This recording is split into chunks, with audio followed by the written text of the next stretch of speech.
Students, कैसे हो आप सब। आज अपनी बात करेंगे capacitance of an isolated spherical conductor. मतलब किसी भी आइसोलेटेड स्फेरिकल कंडक्टर का कैपेसिटेंस कितना होगा। तो सबसे पहले अपने को यह पता होना चाहिए कैपेसिटेंस क्या होता है। तो मैंने कल भी आपको बताया था कि कैपेसिटेंस होता है C equals to Q upon में V। इतनी बात कर ली थी अपनों ने कल। तो Q क्या होता है, चार्ज, और V क्या होता है, पोटेंशियल। ठीक है, तो देखो, let us consider an isolated sphere of radius small r to which charge Q is given by. अपने को पता है अगर मेरे पास कोई स्फेरिकल कंडक्टर है, उसको मैं जो भी चार्ज दूंगा वो सारा का सारा चार्ज कहाँ आ जाएगा, इसके सरफेस पे आ जाएगा। और जैसे जैसे मैं चार्ज को इंक्रीज करता जाऊंगा वैसे वैसे पोटेंशियल भी क्या होता जाएगा, इंक्रीज होता जाएगा। तो देखो, मेरे पास कोई स्मॉल r रेडियस का एक स्फेरिकल कंडक्टर है, इसको अगर मैं Q चार्ज दूंगा तो सारा का सारा चार्ज कहाँ आ जाएगा, इसके सरफेस पे आ जाएगा। ठीक है, और जैसे जैसे मैं चार्ज को इंक्रीज करूंगा वैसे वैसे इसके सरफेस पे क्या होगा, पोटेंशियल भी क्या होता जाएगा, इंक्रीज होता जाएगा। एक बात आपको यहां ध्यान देने हैं कि जो स्फेरिकल कंडक्टर होता है उसके सरफेस पर प्रत्येक पॉइंट पर, उसके सरफेस के प्रत्येक पॉइंट पर पोटेंशियल क्या होता है, सेम होता है। अगर मान लो इस पॉइंट पर अपने को पोटेंशियल निकालना है तो अपने को पता है पोटेंशियल क्या होता है, कोई r डिस्टेंस पर V इक्वल्स टू के क्यू अपॉन में r। क्यू चार्ज दिया है और डिस्टेंस कितनी है, r है। इस पॉइंट पर के क्यू अपॉन में r होगा, इस पॉइंट पर भी के क्यू अपॉन r होगा, क्योंकि r रेडियस का क्या है, स्फेरिकल कंडक्टर है। ध्यान देना, स्फेरिकल कंडक्टर के सरफेस के प्रत्येक पॉइंट पर जो पोटेंशियल होगा वो क्या होगा, सेम होगा। कितना होगा, V इक्वल टू के क्यू अपॉन में R।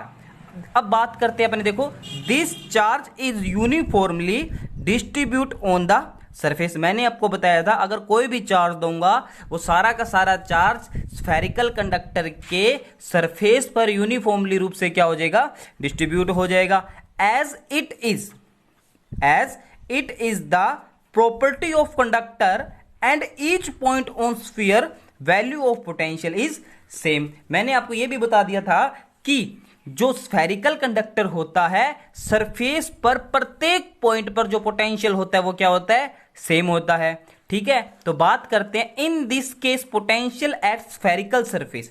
जो अभी मैं स्फेरिकल कंडक्टर लेके चल रहा हूं उस पर जो मीडियम है वो एयर और वैक्यूम है। ठीक है, तो अपने को पोटेंशियल कितना मिलेगा, के क्यू अपॉन में आर। क्यू मैंने इसको चार डिस्ट्रीब्यूट किया था, और सरफेस पर जो रेडियस कितनी हो जाएगी स्फेरिकल कंडक्टर की, देखो सरफेस के लिए सरफेस कितने स्मॉल आर रेडियस का है, तो डिस्टेंस कितनी हो जाएगी, स्मॉल आर।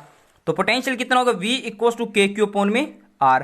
के की वैल्यू एयर और वैक्यूम के लिए कितनी होती है, 1 अपॉन में 4 पाई एप्सिलॉन नॉट। तो V की वैल्यू कितनी मिली अपने को, 1 अपॉन में 4 pi epsilon not Q upon में आर। ये क्या मिल गया, स्फेरिकल कंडक्टर के सरफेस पे पोटेंशियल। निकालना क्या है अपने को, कैपेसिटेंस निकालना है स्फीयर के लिए। तो अपने को पता है कैपेसिटेंस क्या होता है, C equal to Q upon में V।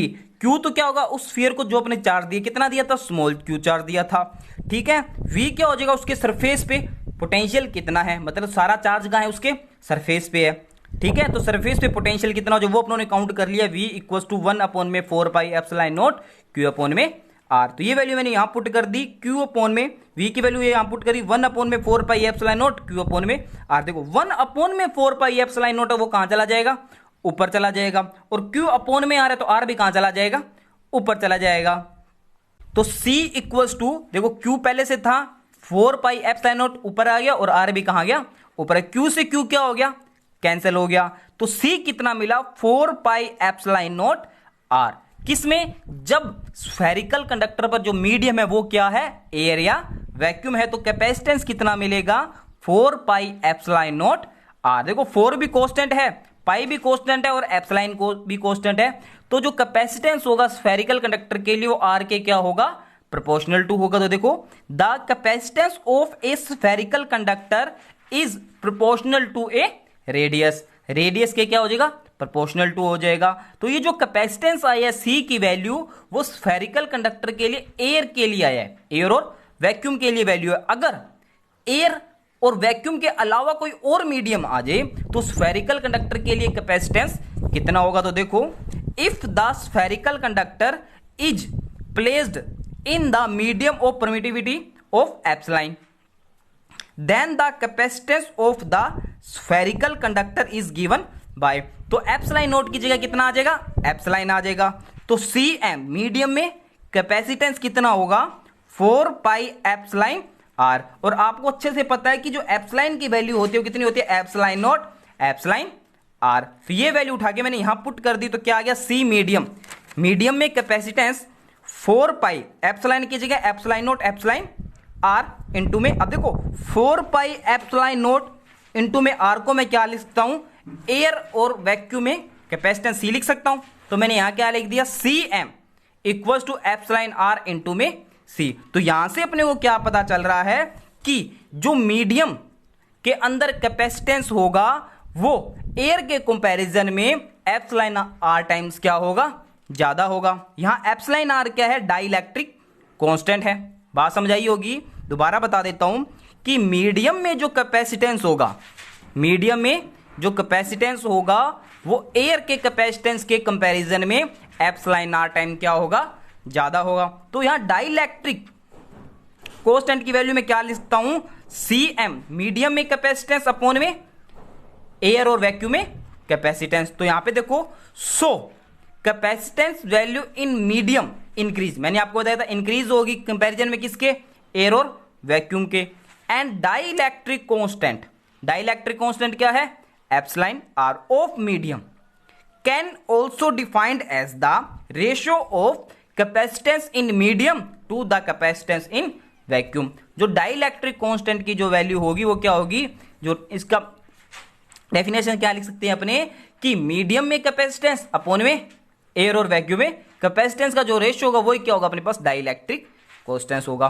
तो ये था अपने पास capacitance of isolated spherical conductor के मीडियम में और एयर और वैक्यूम में। तो दोबारा बता देता हूं, यहां पे मैं आपको अगर एयर और वैक्यूम में तो कैपेसिटेंस कितना होगा, 4 पाई एप्सिलॉन नॉट r।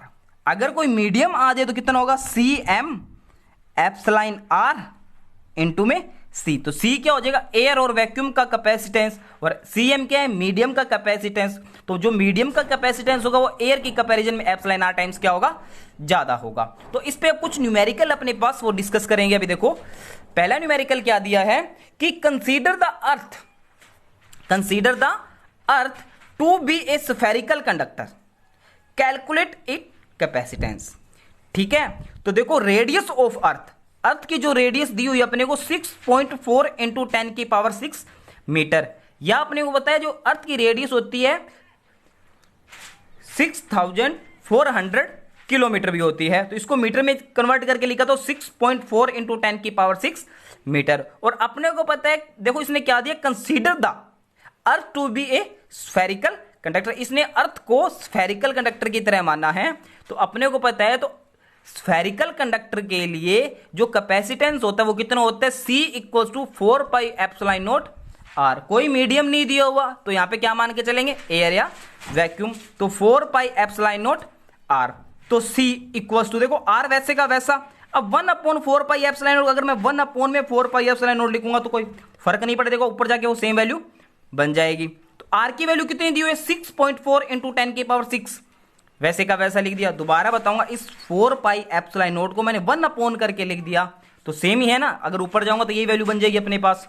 तो r की वैल्यू कितनी है, 6.4 इंटू 10 की पावर 6 अपॉन में, और 1/4 पाई एप्सिलॉन नॉट की वैल्यू कितनी होती है, 9 इंटू 10 की पावर 9। इस सारी वैल्यू को सोल्व किया तो मेरे पास जो रिजल्ट मिला 0.711 इंटू 10 की पावर -3 फैरेड, क्योंकि अपने को पता है कैपेसिटेंस की जो यूनिट होती है वो क्या होती है, फैरेड होती है। अगर मैंने पॉइंट हटाऊंगा तो 711 इंटू 10 की पावर -6 फैरेड हो गया, और 10 की पावर -6 क्या होता है, माइक्रो। तो जो रिजल्ट मिला 711 माइक्रो फैरेड।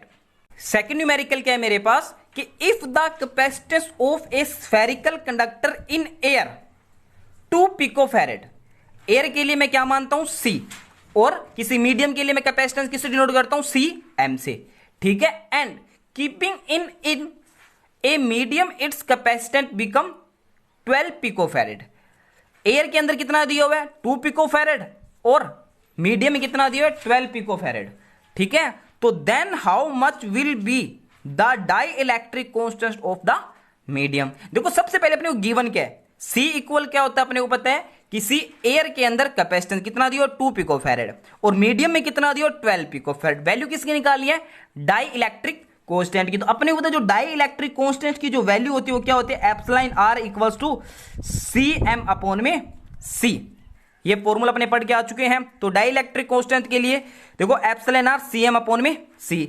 सी एम क्या? मीडियम में कैपेसिटेंस 12 पिकोफैरेड, एयर में 2 पिकोफैरेड। पिकोफैरेड से पिकोफैरेड क्या हो गया? कैंसिल हो गया। तो 2 में 12 का 12 में 2 का डिवाइड किया तो कितना है आंसर? 6। तो डाई इलेक्ट्रिक कांस्टेंट की वैल्यू कितनी है मेरे पास? 6। ठीक है, तो ये था अपने पास आज का टॉपिक कि स्फेरिकल कंडक्टर के लिए अपनों ने क्या निकाला है? कैपेसिटेंस निकाला है। Thank you.